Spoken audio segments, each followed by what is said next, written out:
నిర్మానుష్య ప్రాంతంలో నివాసం చేయాల్సిన పాములు జనావాసాల్లోకి వస్తున్నాయి. పాములను చూసిన ప్రజలు బెంబేలెత్తిపోతున్నారు.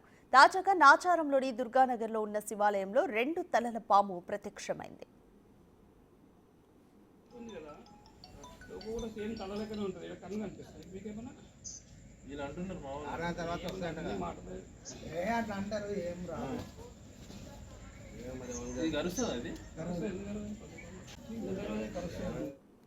ఆలయ ఆవరణలో పామును చూసిన భక్తులు ఒక్కసారిగా భయభ్రాంతులకు గురయ్యారు.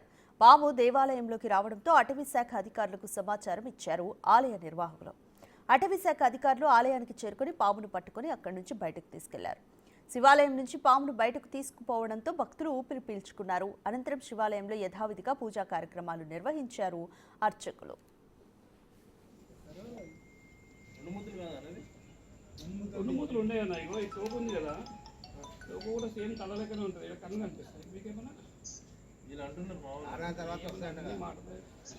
అంటారు